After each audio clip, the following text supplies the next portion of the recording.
Hey guys, it's HMK here with my analysis and secrets on the latest Kingdom Hearts 3 trailer shown off during the Kingdom Hearts Orchestra. We wanted it and we got it. Sorry I couldn't get this to you sooner, E3 and all, but here we go. There's a lot of great stuff in this trailer, and before I get into it, I'd like to say that I do believe after seeing this that the game is near final product ready. Maybe say a 2018 release? Year? Winter? Holiday? Come on, let's go. So first off, we have a quote saying, "Don't assume that your dreams are just fantasy.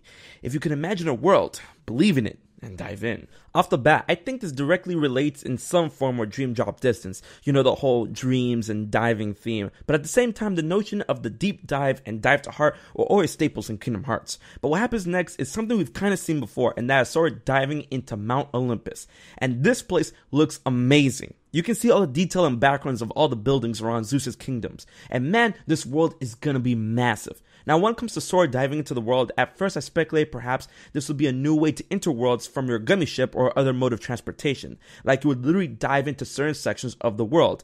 But at the beginning of Sora's descent, it looks like he was doing a backflip of some sort. While Sora does like to have flashy entrances in past games, like he did when diving into worlds in Dream Drop Distance, this makes me believe that he was either thrown or had a massive jump or was launched or teleported to a high level in order to get some scope and bombard enemies below. Now let's take a look at the HUD here. Sora, Donald, and Goofy all have updated portraits on their meters, which look great. Sora is smiling now, as he should be. And yo, check it, Hercules is there too! 3 partners at a time? No more of that annoying switching? Yes, thank God. This is already looking hype. In Kingdom Hearts 2, we had Hercules as a pseudo-partner in various moments, but it looks like we'll have him as a full-fledged ally in Kingdom Hearts 3. So, no Final Fantasy character in Olympus this time around? Well, we'll have to wait and see. Moving on. As Sora descends, you can see a closer look of all the architecture of Mount Olympus, which all look great. And as Sora gets closer to the ground, you can see a bunch of Heartless appear. And that is when we can see Sora's attack function become Dive Attack, where he plunges his Keyblade into the ground. So now we know that his basic attack function can become a contextual action. And I gotta say, the game's combat looks highly cinematic, with the camera going all over the place to showcase the power and scope of Sora's attacks. As Sora is attacking the Heartless, you can see a more updated look to the Centurion-like Heartless along with some soldiers. And it seems that Sora has Finishing Plus equipped, because at this point, we are seeing him use his new finisher following up with Blitz. And as he's attacking, it shows that his Keyblade transformation for the new Hercules Keyblade, known as the Counter Shield, that's the name of the transformation, not the Keyblade, is ready to go as a situation command. So now we finally have word that transformations are not taking up focus bar and are actual situation commands like we've seen in Kingdom Hearts 0.2, which seems pretty busted. And what is hella interesting is that when Sora activates a Keyblade transformation, his clothes change into what we were told before is the defense drive form. And it didn't take any bars or anything when he did this. Busted. And we've seen Sora transform this Keyblade before in the E3 2015 trailer, but his clothes stayed the same. So it could be possible that certain Keyblades give Sora a particular drive form based on what the Keyblade transforms into as a way of showing off new abilities, which definitely is a different way on how drive forms are handled from Kingdom Hearts 2 and makes it more reminiscent of command styles from Birth by Sleep and 0.2. Also, check out Herc in the background. Looking buff there, buddy. Continuing on with the notion that the Keyblade transformations / drive forms are a bit more like command styles, Sora's finishing situation command shows up with a time bar just like Aqua's Spellweaver in 0.2, in which Sora conjures a fucking Senju of 1,000 hands over here. JoJo Stand? Sora Platinum? I don't know. Ugh. Anyways, it seems that Sora is conjuring a bunch of huge projections of Hercules' fists. As you can see, they have wristbands. This attack looks great, but something that is interesting, it seems to be able to hit allies, as we see at least Goofy getting hit. I tried to slow this down as much as I could to see if it was the soldier hitting Goofy, but it looks like that Sora's attack is the one that's hitting him. However, Goofy and Donald doesn't seem to be taking any life from the hit, so it only suggests that there is some sort of a friendly fire in Kingdom Hearts 3. Allies don't take damage as they will only receive knockback. But yo, check this out. Goofy's done taking hits. Check out that dodge. Here we see Sora using regular attack combos with the counter shield, and we see that he's capable of doing so in one of the previous trailers where he was attacking with the bazooka form of the 2-shoot blaster. Now check it.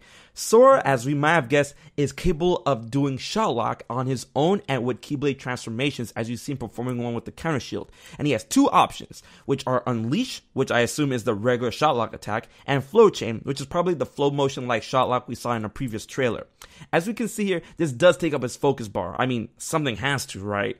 Sora unleashes the attack, which a cloud drops a ball of lightning for Sora to disperse on his surrounding enemies. And man, when I said this game was cinematic to the max, I mean, look at that. As we've seen before, there is a hit counter in the corner along with a record keeper. Perhaps it is part of trophies or Jiminy's journal. Alright, it's time. As evident with Sora getting limit form in Kingdom Hearts 2 to represent his Kingdom Hearts 1 attire and moveset, Sora is getting second form in Kingdom Hearts 3 that represents his Kingdom Hearts 2 attire, and so far seems to have a kit based on most of his past moveset from Kingdom Hearts 1 and Kingdom Hearts 2. How does he activate it? Well, you'll see in a bit. But yo, this form looks busted too, as we see Sora pulling off not one, not two, but 3 air finishes. What is this, finisher plus plus? He starts off with Hurricane Blast, and then he follows up with Aerial Finish, and then he ends out with Magnet Burst, which all looks super clean. Oh yeah, and we have some new weird looking Heartless on the ground. They look like tiny archers or something. And now we have yet another Goofy limit that I want to dub the Goofy Missile, which looks fun as fuck.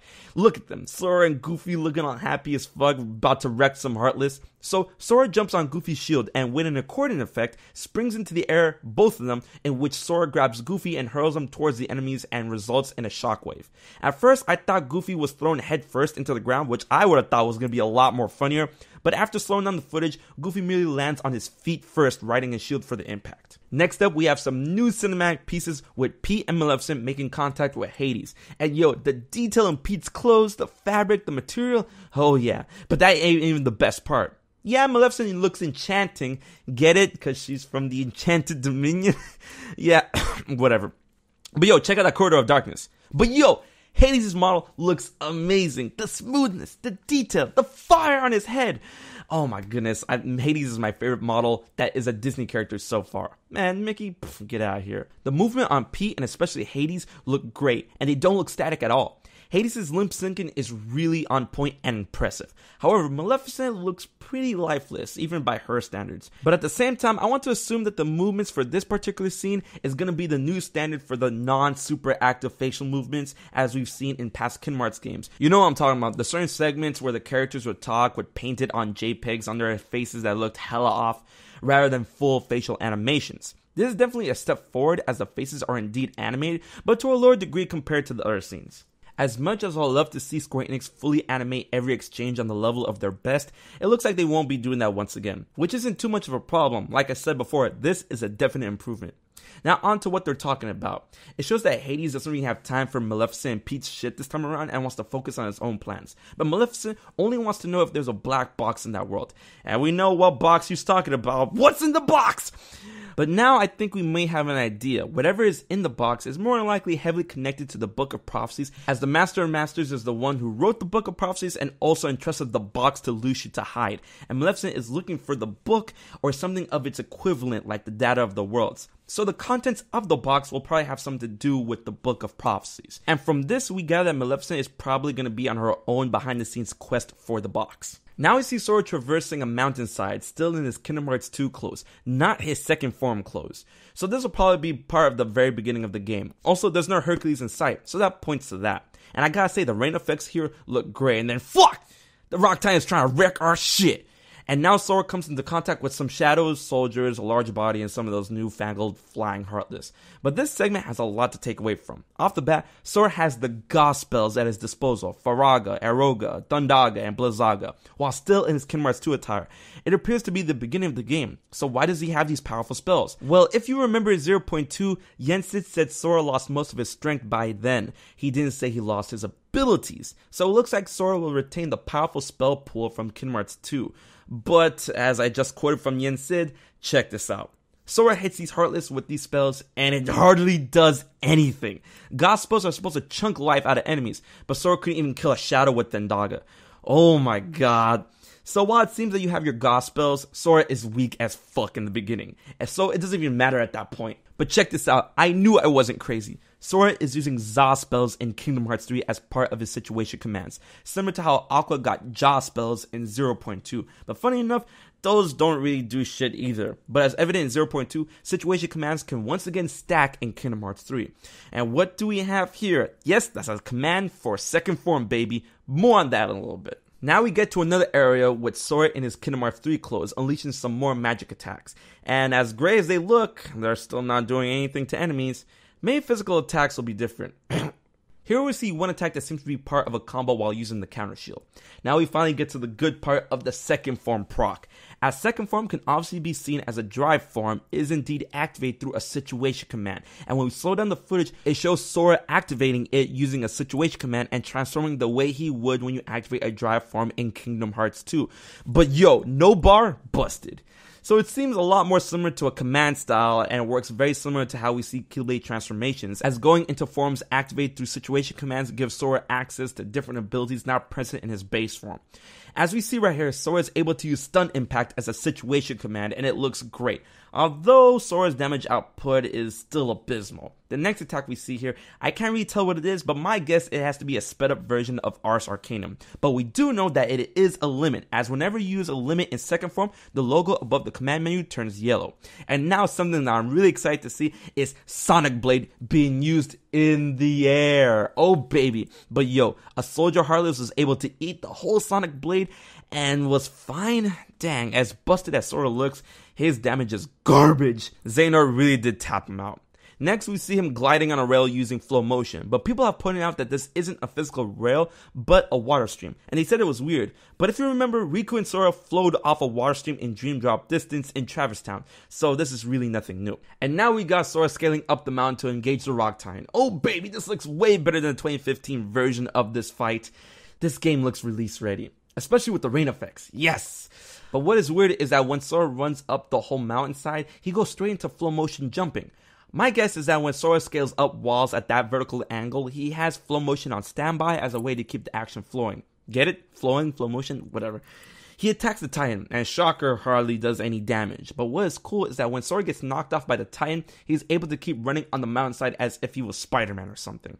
And now the most exciting part for me.